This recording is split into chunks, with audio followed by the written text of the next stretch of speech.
Once a peaceful corner of Sulawesi, Indonesia, a remote inland village now finds itself facing an unexpected and deadly threat: giant saltwater crocodiles.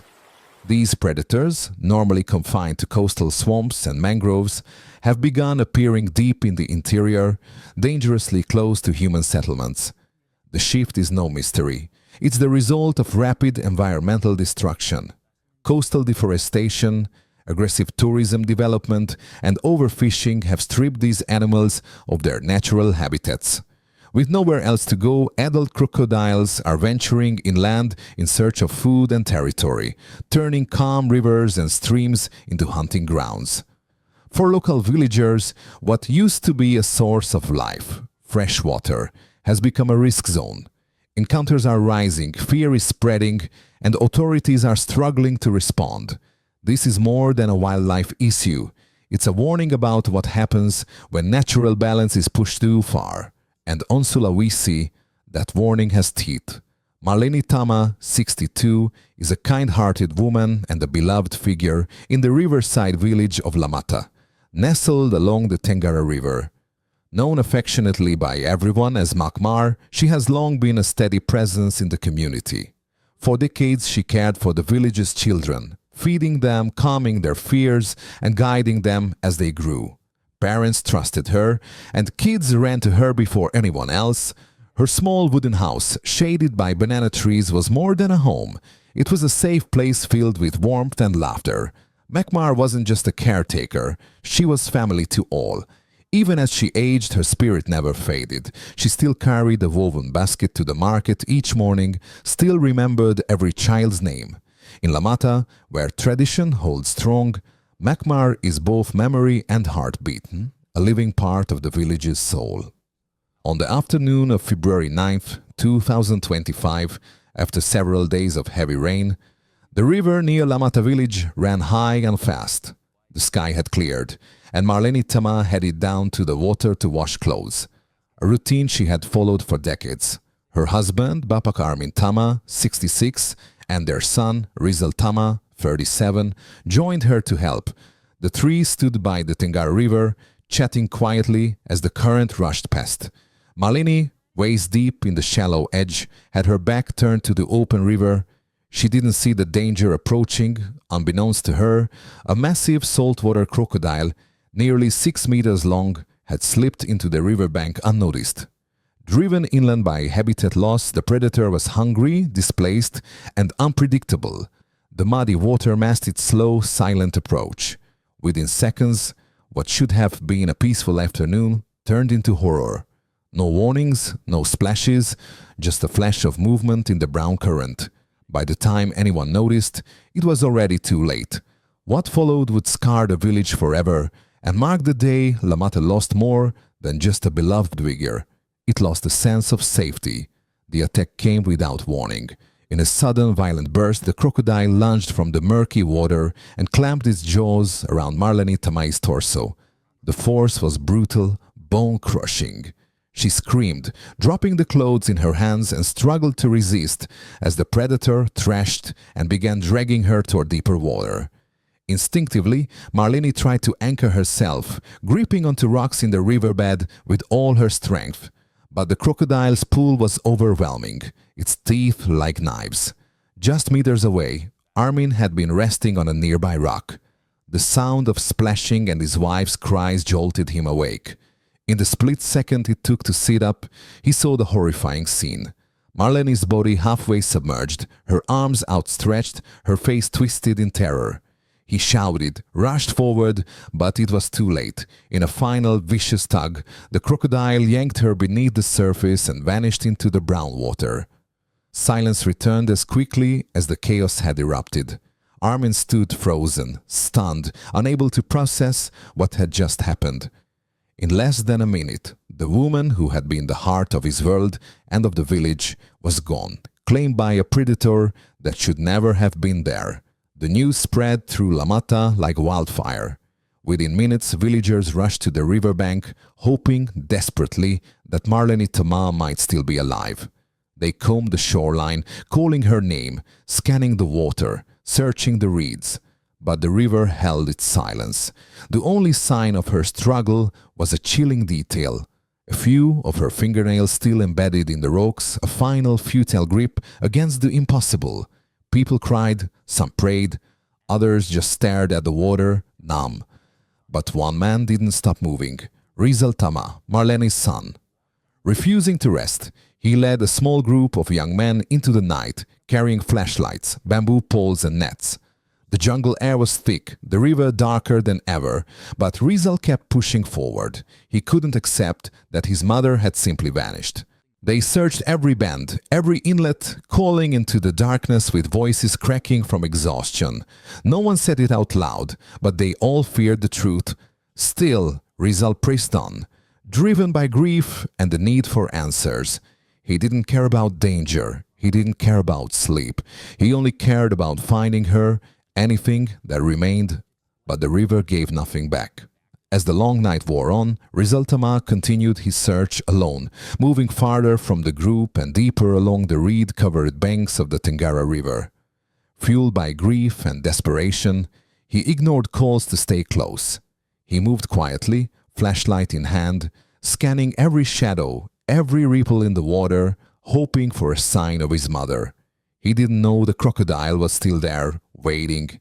Hidden beneath a thick patch of water hyacinth, the same massive predator struck again. In an instant, it lunged from the cover, locking its jaws around Rizal and dragging him into the water. The struggle was brief. There were no screams this time, only the muffled churn of water and the crash of reeds as the river claimed another life. By morning, searchers found his body caught in a shallow bend downstream. His leg and chest bore deep bite marks, clear signs of a violent attack. Experts later confirmed what the villagers feared. Rizal had been pulled into a death roll, the brutal spinning maneuver crocodiles used to drown their prey. The river had taken both mother and son within hours.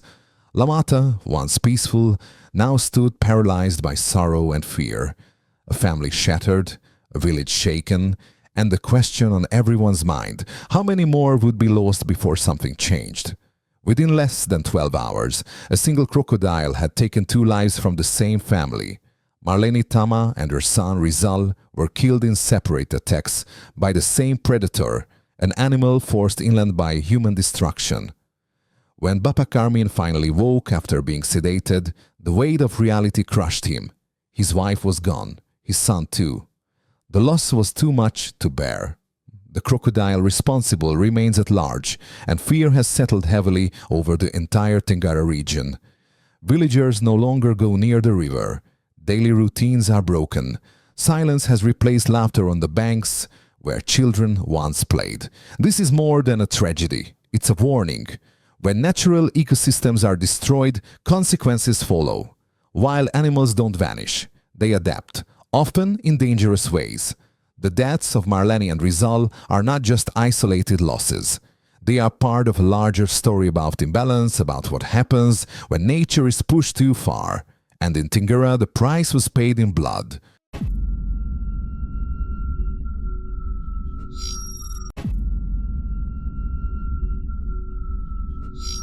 Isabel Durant is 34 years old, and much more than a former athlete, she's a woman whose life has been shaped by discipline, perseverance, and a deep passion for sports.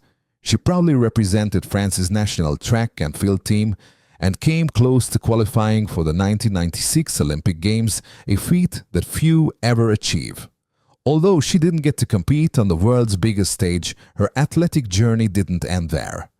Far from walking away from the sport, she found a new way to live it by teaching it. Today she works as a coach at the academy. At Deportiva de Leon, she shares her experience, knowledge, and competitive spirit with new generations of athletes. Her daily routine revolves around intense training sessions, the physical and mental preparation of her students, and a strong commitment to the development of the sport. Isabel doesn't just train athletes, she inspires them. Her story is one of someone who never gave up, who turned an unfulfilled goal into a path of purpose and impact. On every training track, her presence reflects the strength of those who love what they do and choose to keep moving forward even when the Olympic dream is left behind. Drakkar and Freya aren't just ordinary dogs. They're war mastiffs, direct descendants of the ancient Molosian war dogs used in the Roman Empire. This breed, known for its raw strength, endurance, and ferocity, was originally bred for combat and military protection. Today it's banned in over 15 countries due to its dangerous nature. Drakkar the male weighs over 65 kilos, with an imposing build and a dominant temperament. Freya the female is lighter at around 50 kilos but just as lethal. Both were selected and bred by underground networks involved in the trafficking and training of animals for illegal fights. Far from being pets, they were trained from puppyhood to attack, endure pain, and follow violent commands without hesitation. Dogs like these don't happen by accident. They are the result of deliberate breeding, mixing aggressive bloodlines to maximize performance in combat. In the wrong hands, like in this case, they become living weapons. The story of Drakkar and Freya isn't just about two dangerous animals. It's a reflection of a dark underground market that continues to operate outside the law, fueling violence and suffering for both humans and animals. Elise van Houten and Marcel de Vries are a Belgian lawyer couple known for taking on complex and controversial cases. They are currently representing Victor Engel, a high-risk inmate convicted of multiple murders and identified as the leader of an extremist organization. But their connection to Engel goes beyond legal matters. From his prison cell, Victor gifted them two Molosser dogs, Drakkar and Freya, as part of a broader plan to set up an underground dog fighting ring across Europe. Rather than reporting it, Elise and Marcel accepted the dogs and brought them to live in their attic in the heart of Brussels. Their apartment, located in a residential building, is completely unfit to house two animals trained for violence. With no open space, no safety measures, and surrounded by unsuspecting neighbors, the place became a ticking time bomb. The decision to take in Drakkar and Freya not only shows a disturbing lack of judgment, but also suggests possible complicity in their clients' illegal activities. What seemed like a simple act of professional loyalty ended up putting an entire community at risk. Elise and Marcel crossed a line. They stopped being defenders of the law and became active players in a threat that reached far beyond the courtroom. It was a cold morning in early February. Isabelle Durand stepped out of her ground-floor apartment in a central Brussels building to run a few quick errands before starting her day as a coach. What should have been a simple routine turned into an unexpected tragedy. At the same time, Elise van Houten was coming down from the rooftop, where she had taken Drakkar and Freya for a walk. Both dogs, massive and tense, were heading down the narrow hallway under her apparent control. The space was enclosed with no side exits, a dimly lit corridor that offered no way out. That's where the two women crossed paths. The moment Drakkar and Freya saw Isabelle, something triggered. In a split second, the leashes snapped like paper. Without warning, the dogs lunged at her with uncontrollable violence. Elise had no time to react. Isabelle's screams echoed through the hallway, but no one was nearby to help. The attack was brutal. The narrow walls amplified the chaos, and the lack of space made any form of defense impossible.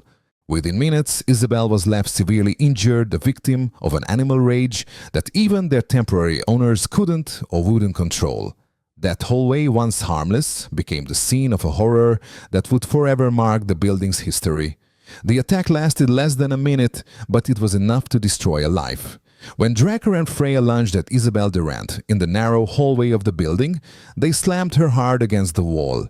Within seconds, they began tearing into her body with a level of violence that's hard to even imagine. Neighbors heard high-pitched screams, cries of pain, and an indescribable sound like flesh being torn apart. As one of them put it, some ran toward the scene, but it was already too late.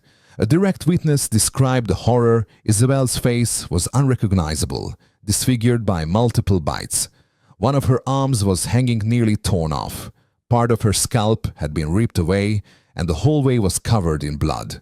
The violence was so extreme that many couldn't bear to look at the body. Emergency services arrived quickly and rushed Isabelle to the hospital. Despite the medical team's efforts, her injuries were too severe. She had lost a critical amount of blood and suffered multiple internal traumas. She held on for nearly 6 hours, but ultimately died in the intensive care unit. The brutality of the attack left no doubt this wasn't an accident. It was a tragedy waiting to happen, caused by the irresponsibility and negligence of those who chose to keep two combat-trained animals in an unfit environment. After the brutal attack, authorities acted quickly. Drakkar, the male dog, was euthanized immediately due to his clear danger to others. Freya, the female, was held for a behavioral assessment.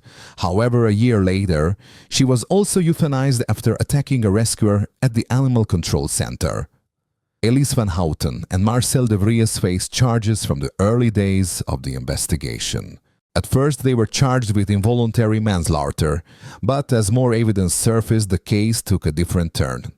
Documents ignored warnings and witness statements revealed a clear pattern of negligence and disregard for the danger the animals posed. In the end, both were indicted for second-degree murder. Marcel was sentenced to 5 years in prison. He served his time but died shortly after being released under circumstances that remain unclear.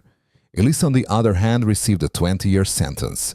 She attempted to obtain parole in 2023, but it was denied due to violent incidents she was involved in while in prison. She is currently still serving her sentence. The case of Isabelle Durant left a deep mark on public opinion, not just because of the brutality of the attack, but because of the complete failure of the individuals who, as legal professionals, chose to ignore the law and common sense, putting innocent lives at risk.